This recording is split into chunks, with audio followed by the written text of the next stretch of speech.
ॐ अज्ञानतिमिरन्धस्य ज्ञानाञ्जनशलाकया चक्षुरुन्मिलितं येन तस्मै श्रीगुरुवे नमः। श्रीचैतन्यमनोभीष्टं स्थापितं येन भूतले स्वयं रूपः कदा मह्यं ददाति स्वपदान्तिकं। वन्देऽहं श्रीगुरु श्रीयुतपदकमलं श्रीगुरुन् वैष्णवांश्च श्रीरूपं साग्रजातं सहगण रघुनाथान्वितं तं सजीवम् साद्वैतं सावधूतं परिजन सहितं कृष्ण चैतन्य देवम श्री राधा कृष्ण पादान सहगण ललिता श्री विशाखान्वितांश। हे कृष्ण करुणा सिंधु दीन बंधु जगतपते गोपेश गोपिका कांता राधा कांत नमस्तुते। तप्त कांचन गौरांगी राधे वृंदावनेश्वरी वृषभानु सुते देवी प्रणमामि हरि प्रिये। नमः पंकजनाभाय नमः पंकजमालिने नमः पंकजनेत्राय नमस्ते पंकजांघ्रिये। वाञ्छाकल्पतरुभ्यश्च कृपा सिन्धुभ्य एव च पतितानां पावनेभ्यो वैष्णवेभ्यो नमो नमः। नमो विष्णुपादाय कृष्णप्रेष्ठाय भूतले श्रीमते भक्ति वेदांत स्वामी इति नामिने नमस्ते सरस्वते देवे गौरवाणी प्रचारिणे निर्विशेष शून्यवादी पाश्चात्य देशतारिणे। जय श्री कृष्ण चैतन्य प्रभु नित्यानंद श्री अद्वैत गदाधर शिवासादि गौर भक्तवृंद।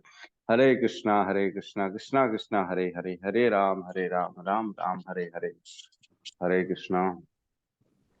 तो माता जी बताइए 10 नाम अपराध। हरे कृष्णा, दंडवत प्रणाम। भगवान के नाम जप में होने वाले 10 अपराध। पहला, भगवान नाम के प्रचार में संपूर्ण जीवन समर्पित करने वाले महाभागवतों की निंदा करना। दूसरा, शिव ब्रह्मा आदि देवों के नाम को भगवान नाम के समान अथवा उससे स्वतंत्र समझना। तीसरा, गुरु की अवज्ञा करना अथवा उन्हें साधारण मनुष्य समझना। चौथा, वैदिक शास्त्रों अथवा प्रमाणों का खंडन करना। पांचवा, हरे कृष्ण महामंत्र के जप की महिमा को काल्पनिक समझना। छठवां, पवित्र भगवान नाम में अर्थवाद का आरोप करना। सातवां, नाम के बल पर पाप करना। आठवां, हरे कृष्ण महामंत्र के जप को वेदों में वर्णित एक शुभ सकाम कर्म कांड के समान समझना। नौवां, अश्रद्धालु व्यक्ति को हरिनाम की महिमा का उपदेश करना। 10वां, भगवान नाम के जप में पूर्ण विश्वास न होना और इसकी इतनी अगाध महिमा श्रवण करने पर भी भौतिक आसक्ति बनाए रखना। भगवान नाम का जप करते समय पूर्ण रूप से सावधान न रहना भी अपराध है। प्रत्येक वैष्णव भक्त को चाहिए कि इन 10 प्रकार के अपराधों से सदा बचे रहे, ताकि श्री कृष्ण के चरण कमलों में प्रेम शीघ्र अतिशीघ्र प्राप्त हो, जो मनुष्य जीवन का परम लक्ष्य है। हरे कृष्णा। हरे कृष्णा। बहुत बहुत धन्यवाद माता जी का। तो हम रिकॉर्डिंग तो हम चल रहे हैं 13वें अध्याय के 22वें नंबर श्लोक पे, जो कि बहुत इंपॉर्टेंट श्लोक है ना। पुरुषः प्रकृति स्थो ही भुंक्ते प्रकृति जान गुणान कारणम गुण संगो अस्य सद असद योनि जन्मसु। पुरुषः प्रकृति स्थो ही। पुरुष का मतलब हमने पढ़ा, पुरुष का मतलब होता है जो भोगता होता है, और प्रकृति का मतलब जो भोग्य वस्तु होती है। एक इंजॉयर होता है और एक होता है जो कि इंजॉयड होती है, मतलब वस्तु, ऑब्जेक्ट ऑफ इंजॉयमेंट, ऐसा मान के चलो, है ना। तो यहाँ पे प्रकृति, पुरुषः प्रकृति स्थो ही, मतलब जो इंजॉयर है वो प्रकृति में ही स्थित रहता है। तो इससे क्लियर है कि ये पुरुष जो है ये परमात्मा की बात नहीं चल रही है, क्योंकि परमात्मा प्रकृति में स्थित नहीं रहते। उनका तो अपना एक अलग धाम चलता है ना। वो यहाँ पे हमेशा स्थित नहीं रहते। और भूंगते प्रकृति जान गुणा, और वो प्रकृति के उत्पन्न गुणों का भोक्ता होता है। तो प्रकृति कौन कौन से गुण उत्पन्न करती है? सतोगुण, रजोगुण और तमोगुण। ये इतने गहरे गुण होते हैं, हम आप लोग भी कंफ्यूज होते हो यार ये तीन ही गुण क्यों हैं। तीन गुण में इतनी सारे 14 लोकों को बांधा गया है, ये ऐसा क्या है इन तीन गुण में?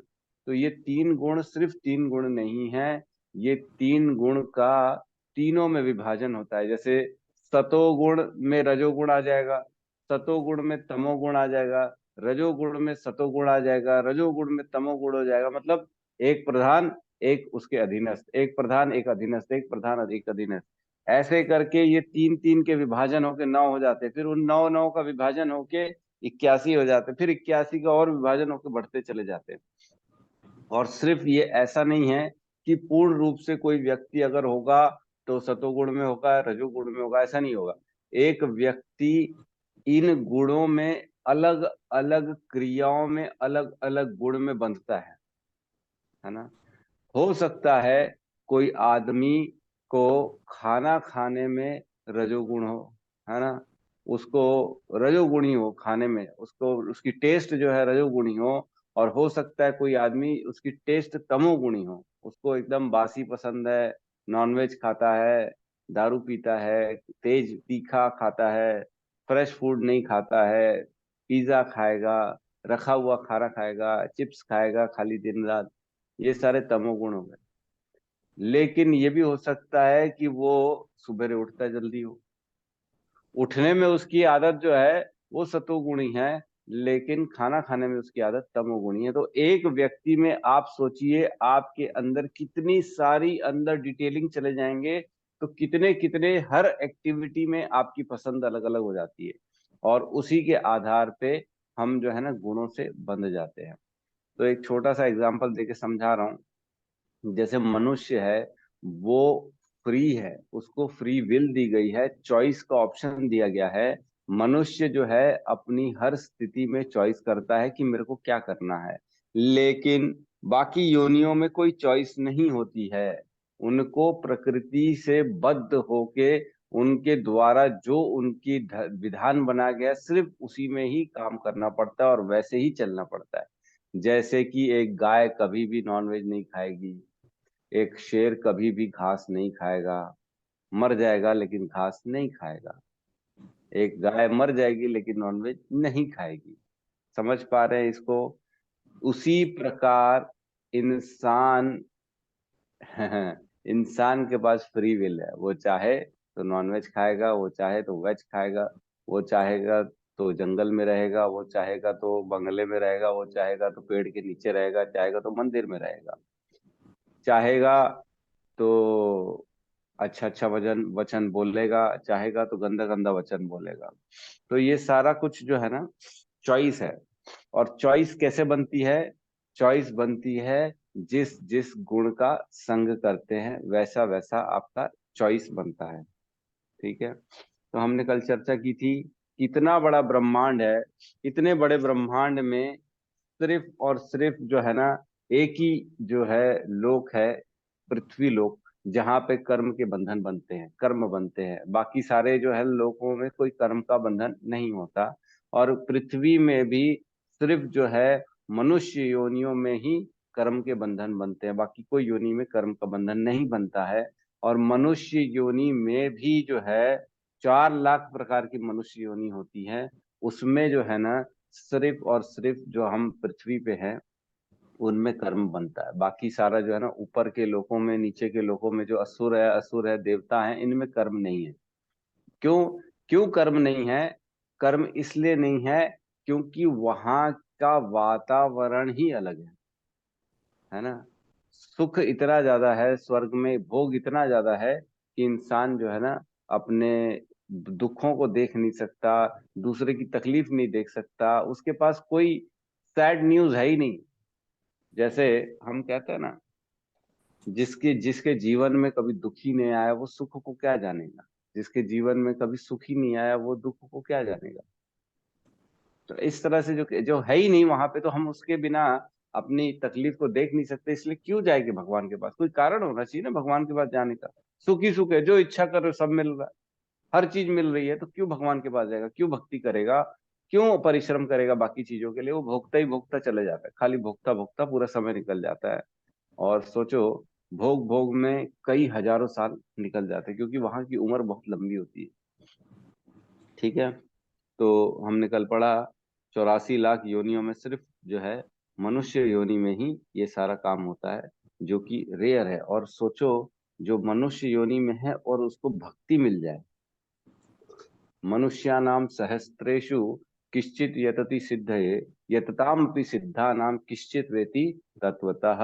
7-3, 7वें अध्याय में तीसरा श्लोक है, जिसमें भगवान कहते हैं कि इतने सारे सहस्त्र मनुष्य हैं, उनमें से कोई एक जो है किश्चित वेति सिद्धे, सिद्धि के लिए प्रयास करता है, और जो कई हजार सिद्धि वाले जो है जो प्रयास कर रहे हैं, उनमें से कोई एक मेरे को तत्व से समझ सकता है।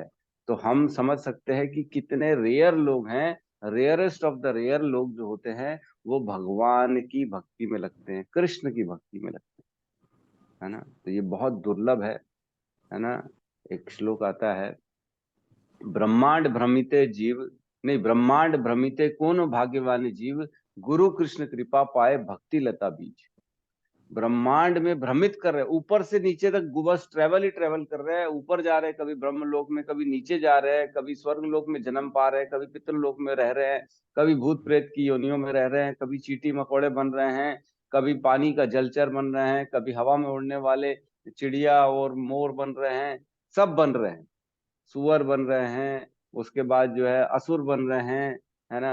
हर योनि में प्रवेश कर रहे हैं, लेकिन ये कब तक, कैसे होगा ये, इसका क्या एंड क्या है? कोई एंड नहीं। जब तक भगवान कृष्ण राम या उनके स्व अंशों की भक्ति न की जाए, तब तक कोई अंत नहीं है, तब तक ये चक्र चलता रहेगा, अनंत काल तक ये चक्र चलता रहेगा, है ना। एक श्लोक आता है, अब्रह्म भुवन लोका पुनः आवृतो अर्जुन माम उपेत्यत कौंटु सद पुनर्जन्म ना विद्यते, है ना। ये श्लोक है, मेरे ख्याल से ये 8वें अध्याय का 16वां नंबर श्लोक है, राइट। हाँ, वही है। अब्रह्म भुवनान लोका पुनरावृतो अर्जुन, हे अर्जुन, इस ब्रह्मांड में ब्रह्मा लोक तक भी जो पहुंच जाओगे तो भी पुनरावृतिनो अर्जुन, फिर से मृत्यु जन्म का चक्र चलता रहेगा, वहां पे भी चल रहा है।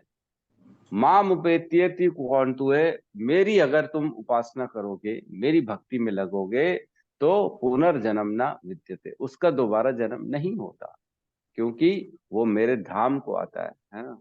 कौन से धाम में आता है? जहां पे जो है शाश्वत काल के लिए भगवान की सेवा करनी पड़ती है, वहां काल ही नहीं है वहां तो काल शक्ति है ही नहीं।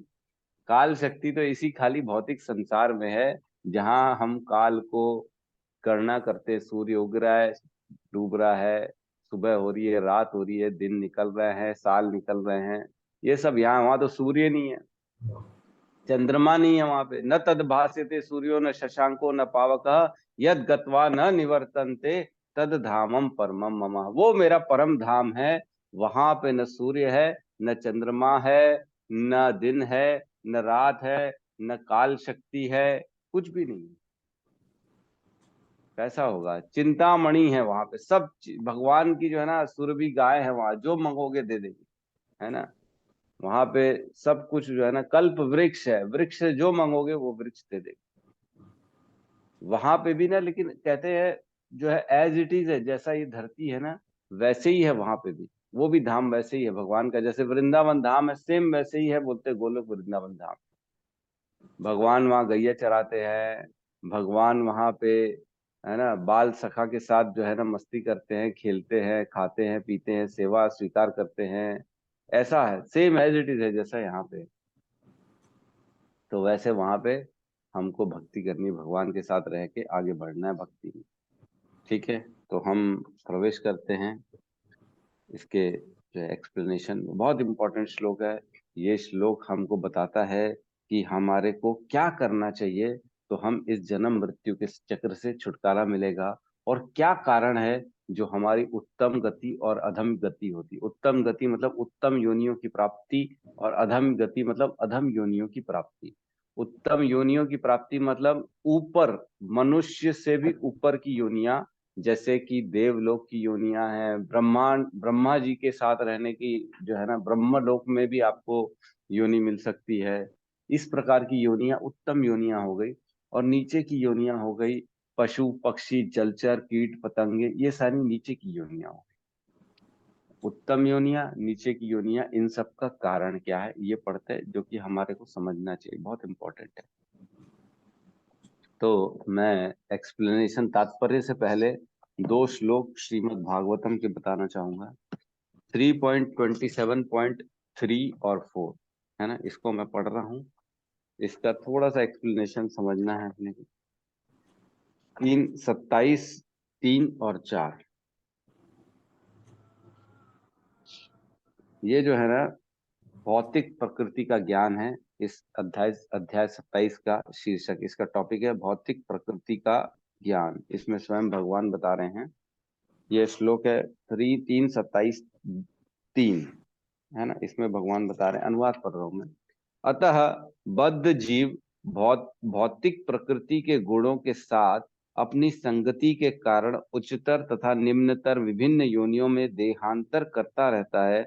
जब तक वह भौतिक कार्यों से मुक्त नहीं हो लेता, उसे अपने दोषपूर्ण कार्य के फल स्वरूप यह स्थिति स्वीकार करते रहनी पड़ती है ना। तो मैं रेमेडी इसमें क्या है, क्योर बताया गया, बीमारी का इलाज बताया गया है कि इस जो चक्र की जो बीमारी है जन्म मृत्यु की, उससे निकलने का क्या रास्ता है। जब तक वह, मतलब जीवात्मा, वह भौतिक कार्यों से मुक्त नहीं हो लेता।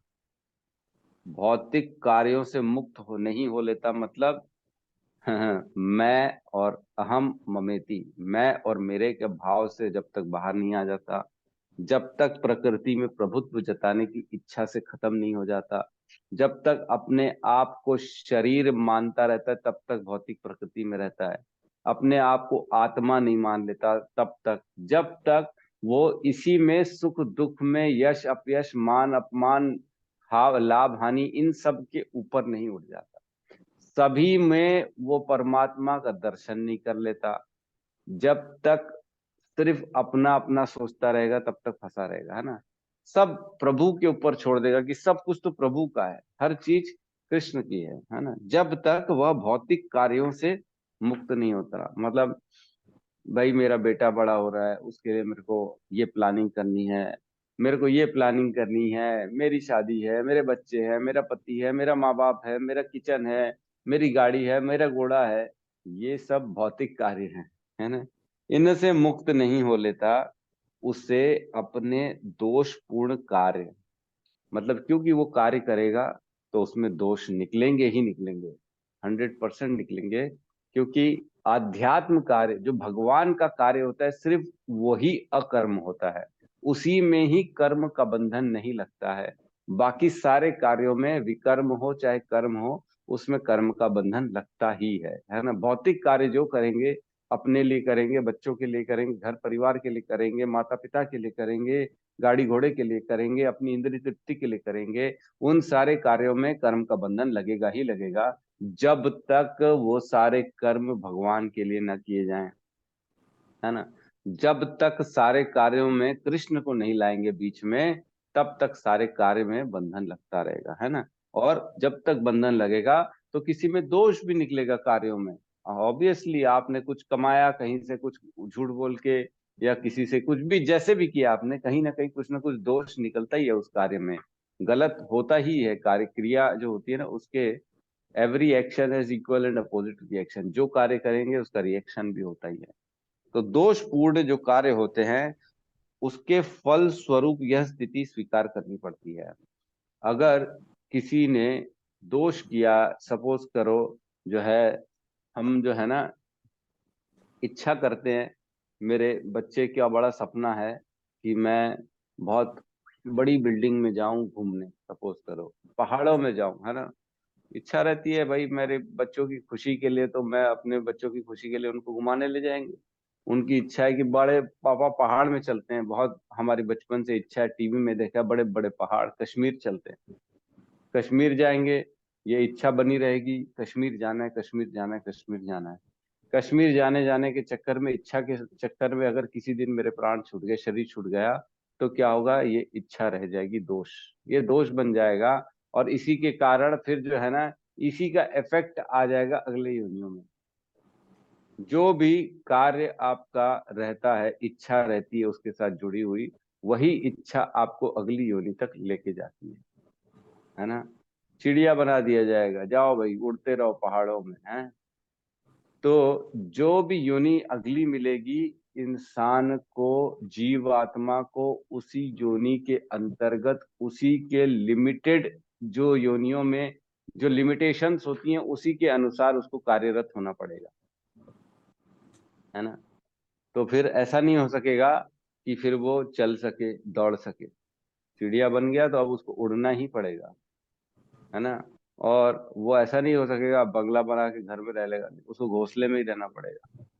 वो जो चाहेगा उसकी लिमिटेशंस के अनुसार ही उसको चलना पड़ेगा। उसके हाथ ही नहीं रहेंगे, वो अपने लिए हाथ से, अपने हाथ से ऐसा मुंह में डाल नहीं सकता खाना, उसकी लिमिटेशंस रहेंगी। तो उस वह स्थिति स्वीकार करते रहनी पड़ती है, लिमिटेशंस को स्वीकार करना पड़ेगा। कई लोग होते हैं ना, बोलते हैं ऐसे, मैंने सुना है, अरे हमसे अच्छे तो कुत्ते हैं, इनको कोई टेंशन नहीं, हमसे अच्छे तो घोड़ा है, बढ़िया, बस घास खाओ और दौड़ते रहो, घास खाओ दौड़ते रहो। ऐसे लोग होते हैं। कई लोग बोलते हैं हमसे तो अच्छी चिड़िया है, जहां मर्जी है उड़ के चली जाती है। तो सिर्फ अच्छा अच्छा देखने से नहीं होगा, उनकी योनियों की लिमिटेशंस को भी देखना पड़ेगा। कितनी ज्यादा उनको जो है ना पाबंदियां लगी हुई हैं, वो खुद बोल नहीं सकते, अपनी तकलीफ जाहिर नहीं कर सकते। वो वो उसमें इतने बंधे हुए हैं, बेचारे परेशान हैं। जैसे हमारा मुंह में पट्टी लगा दिया जाए तो हम क्या करेंगे? परेशान हो जाएंगे। हम कुछ बोल नहीं सकते, किसी से बात नहीं कर सकते, समझा नहीं सकते, अपना दुख दर्द नहीं बता सकते।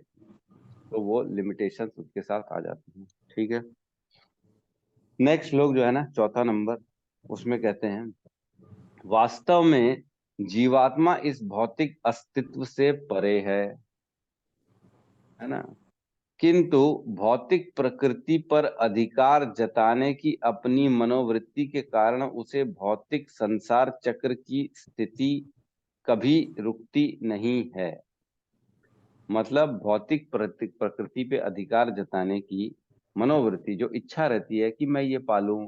प्रकृति मतलब क्या है? जिसको हम पाके अपने आप को प्रसन्न करने की कोशिश कर रहे हैं, है ना। मेरा कंट्रोल में आ जाए, ये चीज मेरे कंट्रोल में आ जाए, है ना। गाड़ी मेरे कंट्रोल में आ जाए, है ना। सामने पड़ोसा, मेरे पड़ोसी मेरे कंट्रोल में आ जाए, है, बच्चे मेरे कंट्रोल में आ जाए, ये वस्तु मेरे कंट्रोल में आ जाए।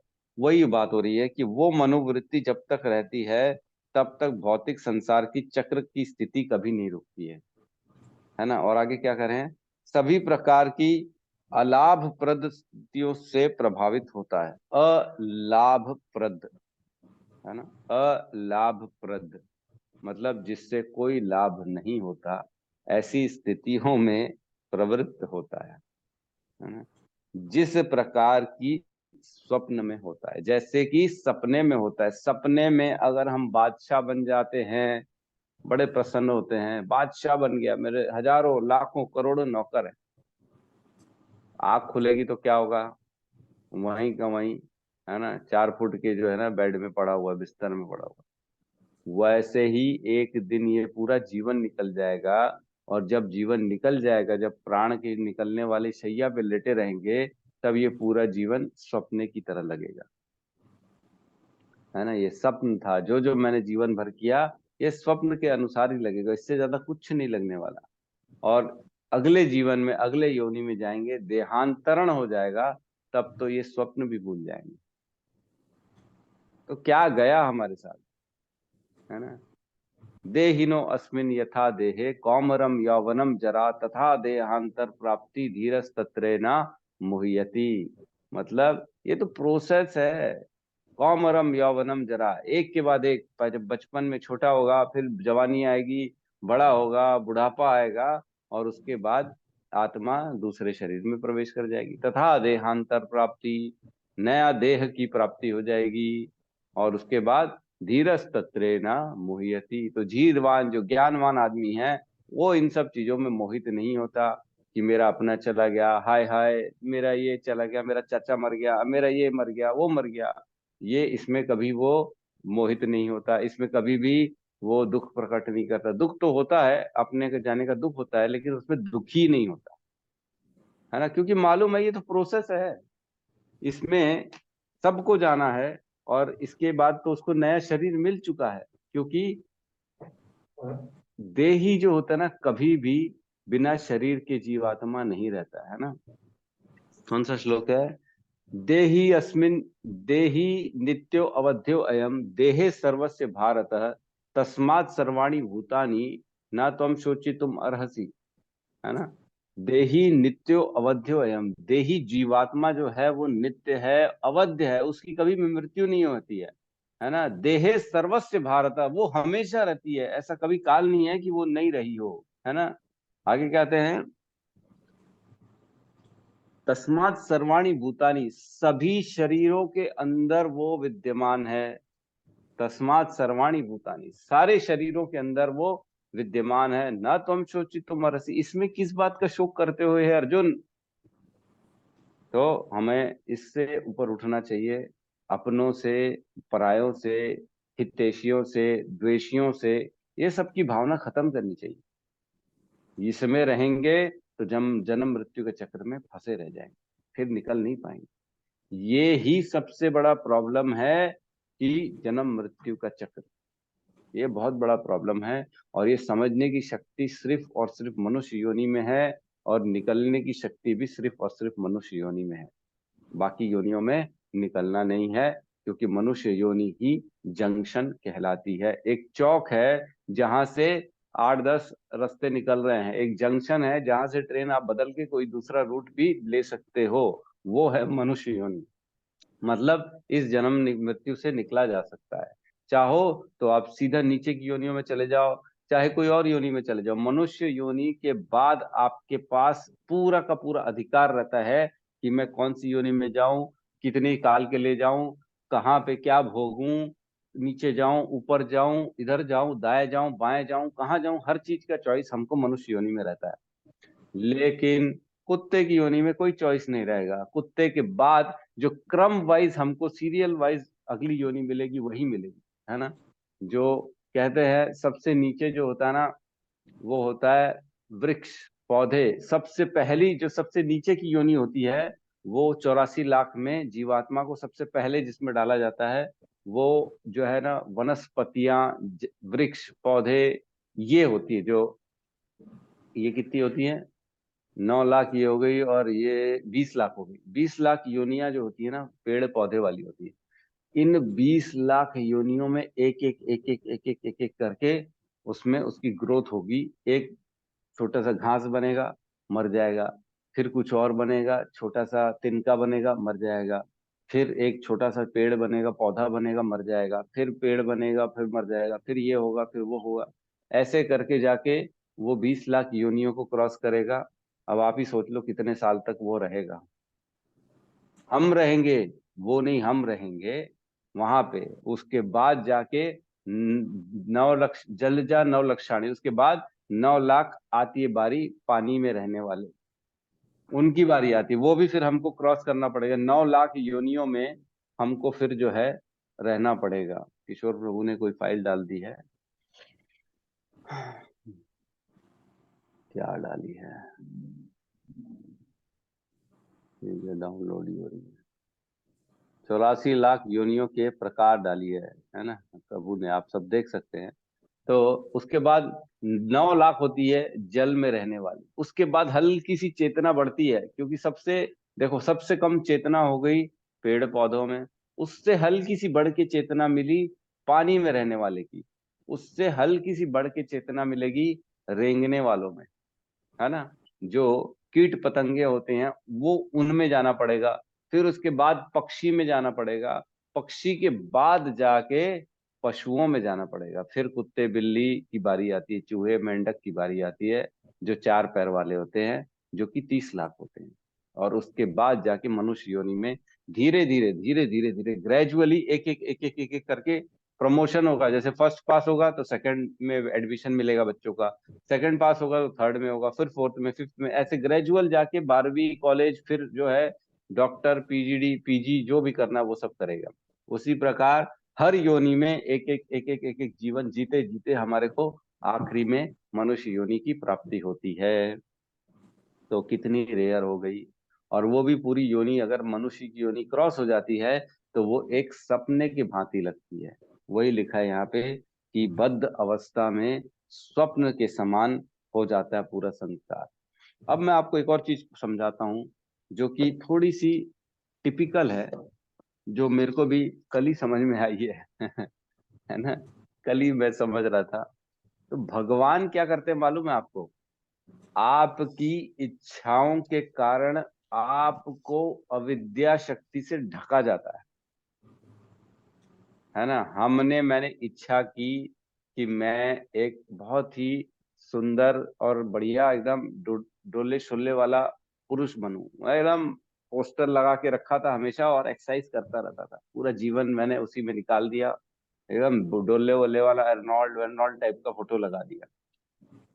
तो मेरे को जो है ना, ऐसा किया जाएगा, मेरी इच्छा के कारण मेरे को अविद्या शक्ति के द्वारा मेरी चेतना को ढका जाएगा। भगवान प्रकृति ये सब काम करती है, हमको ढक देती है अपनी अविद्या शक्ति के कारण, जिससे कि हम भगवान से नहीं जुड़ पाते और हम अपनी इच्छा पूर्ति के लिए दोबारा संसार में भेजे जाते हैं, वो सारी सुविधाओं के साथ में जो हमने इच्छा की थी।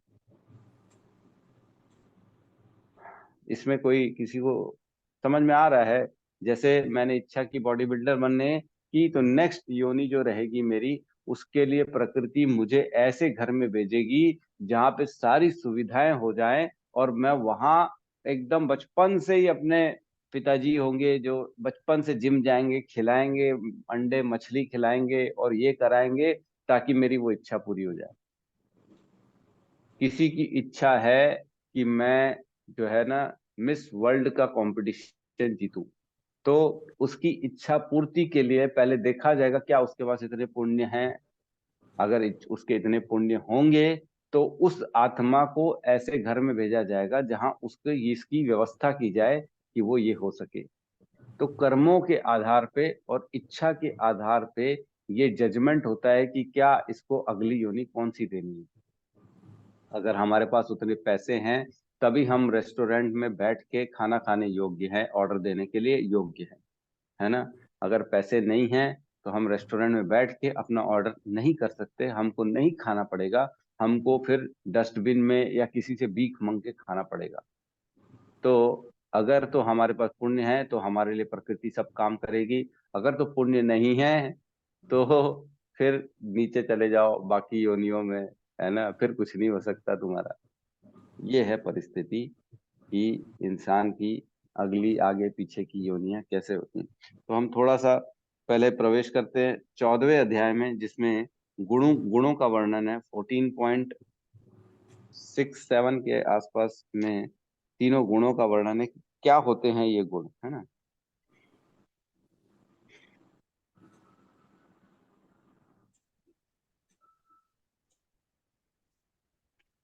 प्रकृति के गुण, है ना। इसमें 14.04, इसमें कहते हैं, हे कुंती पुत्र, तुम यह समझ लो कि समस्त प्रकार की जीव योनियां इस भौतिक प्रकृति में जन्म द्वारा संभव है और मैं उनका बीज प्रदाता पिता हूँ। तो इस संसार में जितने भी योनियां हो रही हैं भगवान के द्वारा, भगवान ही उसके बीज है, और ये भौतिक प्रकृति में ही जन्म लेती है, जैसे हमने अभी पढ़ा अपने कर्म के कारण। ठीक है, उसके बाद हम सीधा चलते हैं छठवे में, है ना। हाँ, छठवे में इसमें सतोगुण का वर्णन है। सतोगुण क्या होता है? इसमें कहते हैं, हे निष्पाप, सतोगुण अन्य गुणों की अपेक्षा अधिक शुद्ध होने के कारण प्रकाश प्रदान करने वाला है और मनुष्यों को सारे पाप कर्मों से मुक्त करने वाला है। जो लोग इस गुण में स्थित होते हैं वे सुख तथा ज्ञान के भाव से बंध जाते हैं। तो प्रकाश प्रदान करने वाला है, मतलब कि वो ज्ञान प्रदान करने वाला है ना। सतो गुण में रहता रहता आदमी ज्ञान प्राप्त कर सकता है। ठीक है, और वो अपने पाप कर्मों से मुक्त भी हो सकता है। जैसे कि हम सब सुबेरे सुबेरे चैंटिंग करते हैं, भगवत गीता पढ़ते हैं, भगवान की भक्ति करते हैं, सतो गुण में रहने की कोशिश करते हैं, तो धीरे धीरे हम अपने पापों से मुक्त हो रहे हैं, इसमें कोई भी संशय नहीं है। किसी को भी डाउट नहीं करना चाहिए, क्या मैं पापों से मुक्त हो रहा हूँ कि नहीं हो रहा हूँ, क्या मैं भगवत गीता पढ़ रहा हूँ तो इसका कोई असर आ रहा है क्या? मेरे को तो जीवन में कुछ नहीं दिख रहा प्रभु जी। मैं तो आता हूँ, डेली चैंटिंग भी करता हूँ, ग्रुप में भी आता हूँ, भगवत गीता भी पढ़ रहा हूँ, लेकिन मेरे जीवन में सुख तो आया नहीं है, अभी भी दुखी हूं मैं, परेशान हूं मैं। तो इसका मतलब ये नहीं है कि आपके पाप नहीं कट रहे हैं, निश्चित रूप से पाप कट रहे हैं, इसका पूर्ण रूप से हमको भरोसा होना चाहिए, क्योंकि शास्त्र बोल रहे हैं, है ना, भगवान की वाणी कह रही है कि मेरे शरण में आओगे तो अहम त्वम सर्व पापेभ्यो मोक्षयिष्यामि मा शुचः, मैं तुम्हें सभी पापों से मुक्त कर दूंगा। इसमें संशय नहीं है, कोई डाउट नहीं है, ठीक है। और कहते हैं इसमें सुख और ज्ञान के भाव से बंध जाता है। तो सतोगुण भी एक रस्सी है, तमोगुण भी एक रस्सी है, और रजोगुण भी एक रस्सी है, जिस रस्सी के द्वारा जीवात्मा के हाथ पैर बुद्धि मस्तक सारी सोचने की शक्ति को बांध दिया जाता है। तो वो बंधा हुआ रहता है, वो उस बाहर सोच ही नहीं पाता, उसकी सोचने की शक्ति को ही बांध दिया जाता है। ये जो शक्तियां है ना, ये बंधन, ये गुण जो है ना, इसको हम एक तरह से रस्सी को समझेंगे, ये रस्सी है, रस्सी का काम कर रही है। क्या रस्सी से हमारे हाथ पैर बंधे हैं? नहीं, हमारे हाथ पैर तो खुले हुए हैं, हम जो चाहे वो कर सकते हैं, लेकिन हमारी सोच बंधी हुई है, हमारा जो थॉट प्रोसेस है वो बंधा हुआ है इन रस्सी के द्वारा। तो जो तमोगुणी व्यक्ति होता है वो कभी भी आपसे भगवान के लिए अच्छी अच्छी बातें नहीं करेगा। ऐसे सब ने लोगों को देखा होगा, सब ने ये जरूर उनके जीवन में कोई ना कोई ऐसा व्यक्ति होगा जो आपको बोलता है अरे पागल हो तुम, भक्ति करते हो क्यों करते हो, हैं इसको छोड़ दो, व्यर्थ का समय गंवा रहे हो, श्रम फालतू के लगा रहे हो, तुम अपना समय नष्ट कर रहे हो, ये सब फालतू की चीजों से कुछ नहीं होगा, कर्म करो, ये करो वो करो, उससे रिजल्ट निकलेगा। समय खराब कर रहे हो, ये जवानी का समय है, जवानी का समय दोबारा नहीं आएगा, ऐश कर ले मित्रा, ऐश कर लो, कैश से ऐश करो। वो ये बोलेंगे कैश से दान दो, दान दक्षिणा मत दो, कैश से ऐश करो, दारू पियो, मटन खाओ, मछली खाओ। तो ये जो है वो तमोगुण में बंधे हुए लोग हैं, उनकी सोच को बांध दिया गया है प्रकृति के द्वारा इन तमोगुण की रस्सी से, वो इस सोच से बाहर नहीं निकल सकता। वैसे ही रजोगुण वाला व्यक्ति रस्सी से बंधा हुआ है, उसकी सोच बंधी हुई है, वो उसके हाथ पैर नहीं बंधे हुए हैं, उसके दिमाग में जो उसकी थिंकिंग की प्रोसेस है उसको बांध दिया गया है। और सतोगुण व्यक्ति को सतोगुण की रस्सी से बांध दिया गया है, उसकी सोचने की शक्ति को। इसको कहते हैं अविद्या शक्ति, जिसको हमने कल भी चर्चा की थी। अविद्या शक्ति के दो भाग होते हैं। कौन कौन से भाग होते हैं, किसी को याद है? आवरण और विक्षेप प्रभु जी। आवरणात्मक और विक्षेप। आवरणात्मक क्या होती है कि मैं अपना मूल स्वरूप भूल बैठता हूं, और विक्षेप जो होती है वो होती है मैं ये शरीर अपने आप को मानता हूं। तो विक्षेप के और अगर हम गहराई में जाएंगे ना, तो उसमें ये तीनों रस्सियों से बांधा जाता है, उसमें आ जाता है अपने आप को आदमी जो है ना, राग द्वेष संग इन सब से बांधता है वो, है ना। शरीर मानता है, शरीर भी कैसा मानता है फिर अपने आप को? शरीर तो सबके शरीर है, लेकिन आदमी सोचता है कि मेरा शरीर बना इसके लिए है, मैं खाली खाने के लिए बना हूं, मैं खाली दारू पीने के लिए बना हूं, खाली गुटखा खाने के लिए बना हूं, इससे बड़ी चीज कुछ नहीं है। तो ये चीजें जो है ना शरीर को बांधने वाली होती हैं, मतलब हमारी सोच को बांधने वाली होती है, और इसी के अकॉर्डिंगली व्यक्ति काम करता है। तो इसमें किसी को कोई प्रश्न तो नहीं है ना, कोई डाउट तो नहीं है? हम आगे नेक्स्ट श्लोक में कम से कम 3 श्लोक तो कर लें ये वाले। तो नेक्स्ट श्लोक 7वें में कहते हैं, हे कुंती पुत्र, रजोगुण की उत्पत्ति असीम आकांक्षाओं तथा तृष्णा से होती है, और इसी के कारण से यह देहधारी जीव सकाम कर्मों से बंध जाता है। तो रजोगुण की रस्सी बंधती है आकांक्षाओं से, तृष्णा से और राग से। तीन चीज बनती है, संग, राग और तृष्णा, ये तीन चीज बांधती है रजोगुणी आदमी को। वो काम करेगा, परिवार को सबसे ऊपर मानेगा, अरे बोले मेरे को संसार से लड़ लूंगा मैं, किसी से कोई मतलब नहीं है, मेरे परिवार में अगर आंच भी आई ना तो मैं किसी का मर्डर करने से भी पीछे नहीं हटूंगा। अरे कुछ भी कुछ बात करते हैं लोग, यही तो अज्ञानता है, अविद्या है। अरे ऐसा थोड़ी होता है, किसी को मर्डर कर दोगे तुम्हारे परिवार में किसी ने कुछ बोल दिया तो, ऐसा नहीं होता। सही गलत का फैसला करना है, अपनों परायों का जो है ना, इनमें कोई ऐसा नहीं होता कि अपने अपने हैं पराये पराये हैं, पराये तो गलत करें, अपने तो गलत भी कर सकते, पराये गलत नहीं कर सकता, ये गलत बात है एकदम, जो है ना। तो इन सब चीजों से ऊपर उठना रहता है। और तमोगुण की रस्सी क्या होती है, नेक्स्ट लोग 8वें में कहते हैं, हे भरत पुत्र तुम जान लो कि अज्ञान से उत्पन्न तमोगुण समस्त देहधारी जीवों का मोह है, अटैचमेंट है। इस गुण के प्रतिफल पागलपन, आलस तथा नींद है जो बद्ध जीव को बांधते हैं। तो ये एकदम नीचे वाली रस्सी है जिसमें आदमी एकदम गलत काम करता है ना। पशु पक्षियों को मार के खा लेता है, तमोगुण में बंधा हुआ है ना वो, इसलिए वो जीवन में उठता नहीं है सवेरे, भगवान को सरासर नकार देता है ना। इस तरह की चीजों में वो रहता है।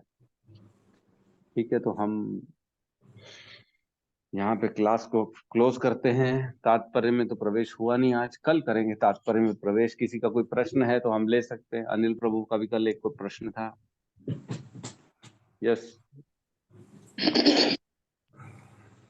कल का क्वेश्चन, हाँ प्रभु जी याद आ गया। वो कल का क्वेश्चन ऐसा था, मतलब एक बार किसी से डिस्कशन हुआ था ना तो उनका क्वेश्चन यही था कि मतलब हमारे यहाँ मतलब जितने भी अवतार हुए हैं भगवान हुए, वो भारत भूमि में ही क्यों हुए हैं, क्योंकि भगवान तो कहीं भी प्रकट होकर अपनी लीलाओं को प्रदर्शित कर सकते हैं, ऐसा उनका बोलने का मतलब था। अरे ऐसा नहीं है, कौन बोलता है भारत भूमि पर प्रकट हुए हैं?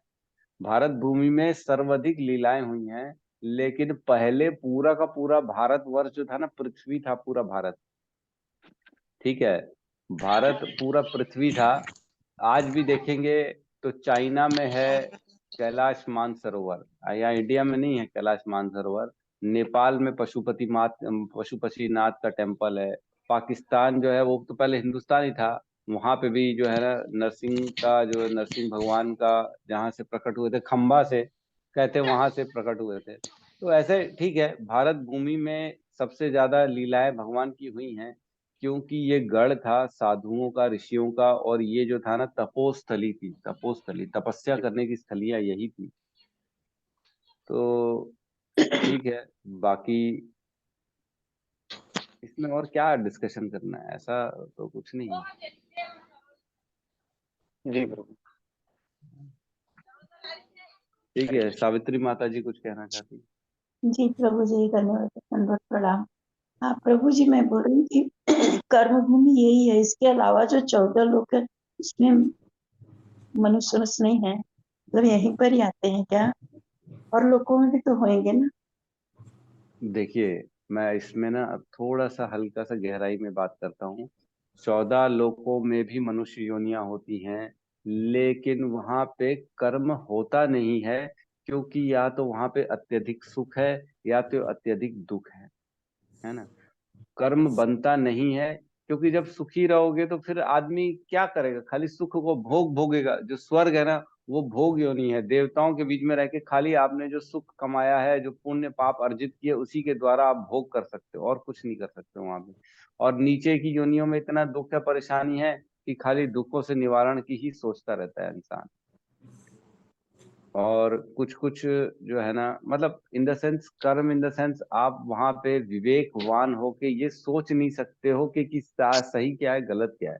पृथ्वी में सुख और दुख दोनों का मिश्रण है, इसलिए इंसान सुख को भी देख सकता है, दुख को भी देख सकता है, और इससे निकलने का प्रयास भी कर सकता है। वो समझ सकता है कि सुख और दुख जो है ना कभी आता जाता रहता है, इससे निकलना कैसे है। तो आप जब वन वे रहेगा, एक ही वे रहेगा, एक ही रास्ता रहेगा, आपको दाएं बाएं रिवर्स कुछ दिखेगा नहीं, तो आप उसमें हम विवेक से कुछ समझ नहीं सकते हैं। तो बाकी सारी ऊपर की और नीचे की योनियां सिर्फ और सिर्फ भोग योनि होती है, लेकिन पृथ्वी में मनुष्य योनि ही कर्म योनि होती है, जिसके कारण वो ऊपर या नीचे जाता है। धन्यवाद प्रभु जी। लेकिन एक लोग में इतना अत्याचार क्यों है? बाकी क्या माता जी? मैं बोला सिर्फ इसी लोक में ही सब कुछ है, बाकी लोगों में दुख तो दुख, सुख तो सुख, ऐसा क्यों बनाया भगवान ने? वही होता है। वो भोग है ना। आप एक जीवन, जो हमारे मनुष्य के जीवन में हम क्या क्या करते हैं, उन्हीं का भोग करने के लिए ऊपर या नीचे जाते रहते हैं, बस। समझ में आया प्रभु जी, धन्यवाद प्रभु। और प्रभु जी, जैसे हम कीड़े जलचर के में बने तो 9 लाख बार जन्म लेने का है उसी में अलग अलग योनियों में जाना पड़ेगा। देखो चेंज हुआ। क्या होता है, जैसे कि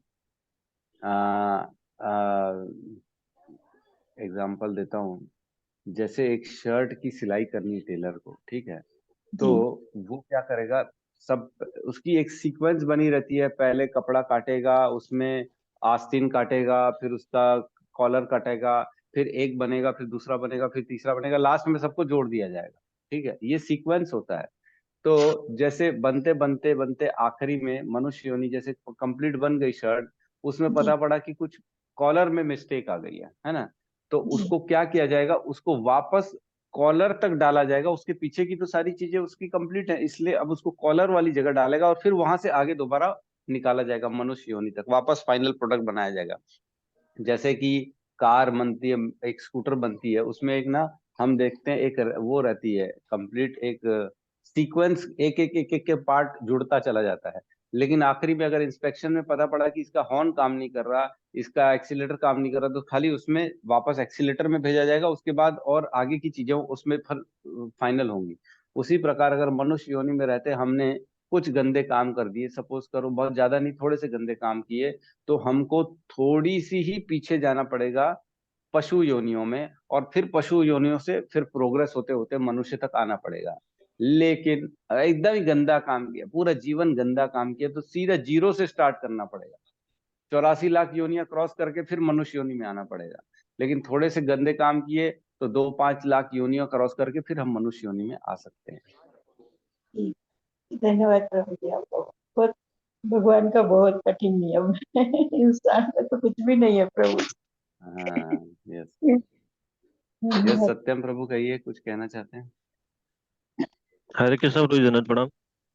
हरे कृष्णा। प्रभु जी, एक क्वेश्चन है मेरा कि जैसे मान लीजिए भगवान के द्वारा एक अवधि हर एक मनुष्य को मिलती है कि मतलब मान लीजिए जैसे 80 साल जीना है या 90 साल, ऐसा कुछ रहता है, ठीक है प्रभु जी। तो हम्म। मान लीजिए अगर किसी का बाई चांस एक्सीडेंट या किसी कारण से 50 एज में ही मतलब डेथ हो जाती है और 30 ईयर्स बचते हैं, तो अब जो है जब नेक्स्ट योनि मिलेगी तो वो 30 ईयर्स कंप्लीट करेगा और 30 ईयर्स में ही फिर उसकी डेथ हो जाएगी क्योंकि उसके पास उतने ही थे। नहीं नहीं, इस आपका क्वेश्चन ही गलत है, ऐसा होता ही नहीं है। अच्छा उसकी अच्छा डेथ जो होगी, उसके अच्छा। काल का जब उसका मृत्यु निश्चित होगा उसी समय उसकी डेथ होगी। उससे पहले सिर्फ और सिर्फ एक कंडीशन में डेथ हो सकती है, जब सुसाइड होता है। ठीक है प्रभु जी, मतलब ऐसा मान हाँ लेते हैं कि चलिए वाले सुसाइड कर लिया है, तो हाँ। अब क्या है कि उसको तुरंत का तुरंत मतलब योनि जो है मतलब कंप्लीट करने के लिए जो 30 ईयर्स बचे हुए हैं, तो वो मनुष्य ही मिलेगी या वैसे मिलेगी, मतलब कि कर्म के नहीं, अनुसार फिर फिर दूसरा चीज होता मिलेगा? है, नहीं नहीं नहीं नहीं, इसमें इसमें सब चीजें पलट जाती हैं। अगर कोई सुसाइड कर लेता है तो बची हुई अवधि उसको प्रेत की योनि मिलती है। प्रेत की योनि मिलती है। तो तो हाँ, जीव आत्मा तो वैसी रहेगा, लेकिन उसका शरीर छूट जाएगा, तो उसको बगैर शरीर के इसी संसार में विचरण करना पड़ेगा प्रेत योनि में। अब प्रभु जी ये क्वेश्चन इससे कंपेयर करके ये हमारा एक्चुअल क्वेश्चन है।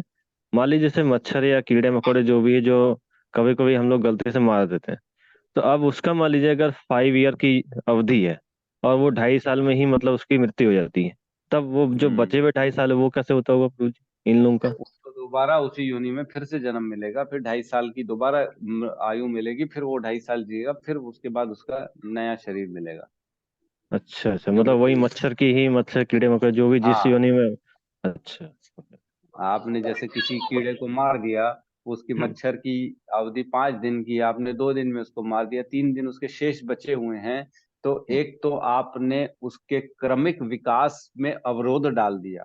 जो क्रमिक विकास वो हमारा ही हो रहा है ना, वो हमारे जैसे ही जी कोई जी जीव था, जो पहले जलचर बना, ये बना, ये बना, अब आगे जाके मनुष्य बनेगा।